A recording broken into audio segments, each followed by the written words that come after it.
Dean Martin made a deal with a mob boss that made him untouchable in Vegas. Here's what he agreed to.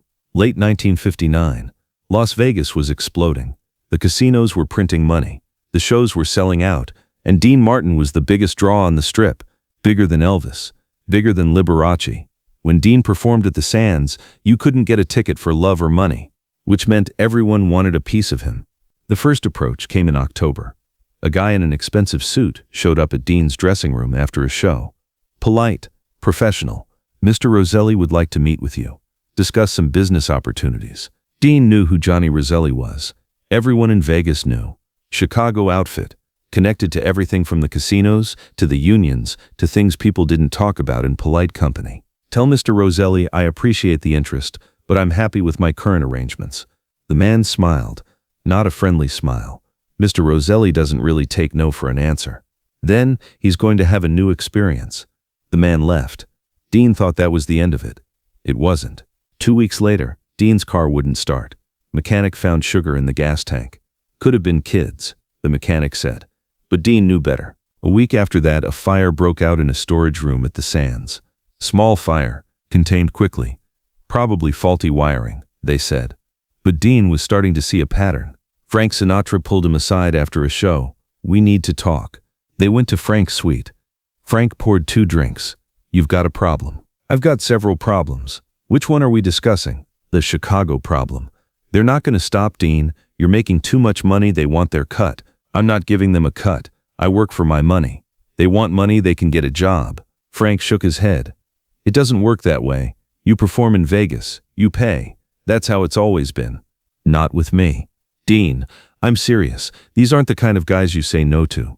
They'll keep escalating until you either deal with them or you leave Vegas." Dean lit a cigarette. "I'm not leaving Vegas, and I'm not paying them." "Then what are you going to do?" "I'm going to make a deal." Frank blinked. "What kind of deal?" "The kind where I give them what they actually want instead of what they're asking for." 3 days later, Dean got word. Sam Giancana wanted to meet. Not Johnny Roselli, not some intermediary. Sam Giancana himself, the boss of the Chicago outfit, one of the most powerful mobsters in America. Frank tried to talk him out of it. "Momo doesn't meet with people unless he's making them an offer or making them disappear." "You sure you want to do this?" "I'm sure." "What's your plan?" "To be smarter than he expects." The meeting was set for midnight at a private club off the Strip. Dean showed up alone. That was part of the message. He wasn't bringing muscle, wasn't bringing lawyers, just himself. Sam Giancana was already there. Small guy, unassuming. You'd walk past him on the street and never know he controlled half the criminal enterprises in America. But his eyes were different. Cold, calculating. The eyes of a man who'd done things most people couldn't imagine. "Dean Martin, sit down." Dean sat. No handshake, no pleasantries, just business. "You know why you're here," Giancana said. "I assume you're going to tell me I need to pay you a percentage of my earnings. That's how this usually goes, right?"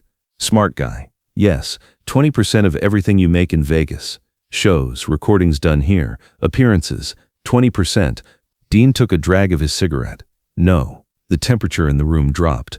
2 guys by the door shifted their weight. Giancana didn't move, just watched Dean. "Nobody tells me no. I just did." "Then we have a problem. We have a situation, but I think we can find a solution that works better for both of us than me handing you 20%. Giancana leaned back. "I'm listening." Dean stubbed out his cigarette. "You don't actually want my money. You've got plenty of money. What you want is legitimacy, respectability, access, influence. 20% of my income doesn't get you any of that. But I can. How? First, access. You want to impress someone? Bring them to my show. Best seats in the house. Private meeting after if you want.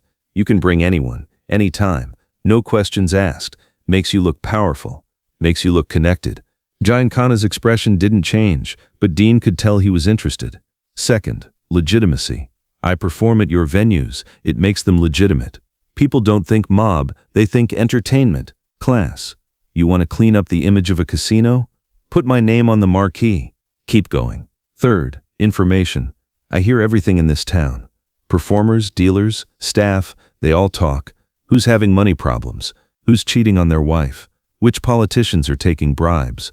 Which families are moving into which territories? I hear it all, and nobody thinks twice about talking around me, Because I'm just the drunk singer. Dean lit another cigarette. I feed you what I hear. Nothing that requires me to actively spy. Nothing that puts anyone in danger. Just the information that comes to me naturally. You get intelligence nobody else has. And what do you get? Complete protection. No family touches me. Not Chicago. Not New York. Not LA. You spread the word that I'm under your protection, and everyone respects it. That's a big ask. I'm offering you a big return, but there's more. I keep my money, all of it. No percentage, no cuts, no hidden fees. That's non-negotiable. Giancana smiled for the first time. You've got balls, I'll give you that. I also want the same protection extended to Frank, Sammy, Joey, Peter. The whole rat pack. We're a package deal. You protect all of us. We all perform at your venues. We all help maintain your legitimacy. And if I say no, if I just take the 20% anyway, Dean met his eyes. Then you've got a problem. Because I'll leave Vegas. I'll take Frank with me. We'll perform in Reno, Lake Tahoe, Europe, anywhere but here. And you'll lose the single biggest draw on the Strip. Bad for business. Bad for your reputation. People will ask why Dean Martin won't perform in Vegas anymore. Questions you don't want answered. The room was silent for a long moment. The guys by the door looked at Giancana, waiting for a signal. Dean kept his expression calm, but his heart was pounding. This was the moment. Either Giancana saw the value in the deal, or this conversation ended very badly. Giancana stood up, walked to the window, looked out at the Vegas lights. You're right about one thing. I don't need your money. I've got enough money. What I need is respectability. My kids, I don't want them growing up with their father known as a gangster.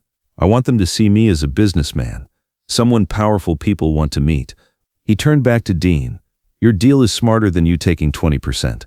I get more value. You keep your independence. Everybody wins. So we have a deal? We have a deal, but with one condition. What's that? This conversation never happened. Nobody knows about this arrangement. Not your friends, not your family, not your lawyers. As far as the world knows, you're just a performer, and I'm just a fan. The information you give me, it comes through intermediaries. We don't meet, we don't talk, we don't acknowledge each other beyond what's normal.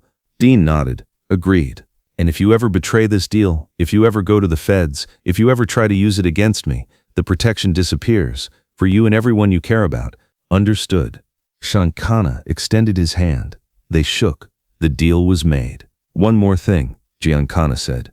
The other families won't like this. They'll want to know why you're protected. What do I tell them? Tell them I provide value. Tell them I'm more useful, untouched than pressured. Tell them whatever you want, just make it stick. It'll stick. Nobody crosses me. Dean left that meeting at 1 in the morning, drove straight to Frank's place. Frank was still awake, waiting. Well, we made a deal. What kind of deal? The kind where nobody takes a percentage, and we all stay alive. What did you give him? Dean poured himself a drink. Access, legitimacy, information, things he values more than money. Frank stared at him. You negotiated with Sam Giancana like you were negotiating a contract. That's exactly what I did.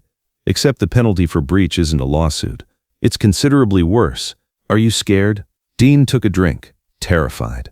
But I'd rather be terrified and in control than terrified and giving away 20% of everything I earn for the rest of my life. The deal worked. Word spread through the Vegas underworld that Dean Martin was protected. Not owned, protected. There was a difference. Other performers paid percentages. Dean didn't. Other performers had to clear their bookings with the families. Dean didn't. He performed at mob-connected venues, making them look legitimate. He brought important people to meet Giancana, making the mob boss look respectable. And he quietly passed along information he heard, helping Giancana stay ahead of his competitors. In return, Dean was untouchable. So was the Rat Pack. They performed in Vegas for decades without interference, without threats, without problems. The arrangement lasted until Giancana's death in 1975. Even then, the respect continued. Dean had proven that you could deal with the mob without being owned by them, that you could be smart instead of just being scared. Years later, after Dean died, a few people who knew about the arrangement talked. Not publicly, not on record, but in private conversations, they marveled at what Dean had done. He was the only guy who ever negotiated with Momo as an equal, one said. Everyone else either worked for him or feared him. Dean worked with him. There's a difference. The lesson here isn't about dealing with criminals. It's about understanding what people really want. Giancana asked for 20%. But what he really wanted was legitimacy, respectability, power that didn't come from violence. Dean understood that and offered him something more valuable than money. Most people, when threatened, either cave or fight. Dean did neither. He negotiated. He found a solution where both sides got what they actually needed, not just what they initially demanded. That's the mark of real intelligence. Not just solving your own problem, but solving it in a way that makes the other person feel like they won too. Dean Martin walked into a meeting with one of the most dangerous men in America and walked out with a deal that protected him for decades. Not because he was tough, not because he was connected, but because he was smart enough to understand that the most powerful weapon isn't strength or fear. It's knowing what people really want and giving it to them on your terms.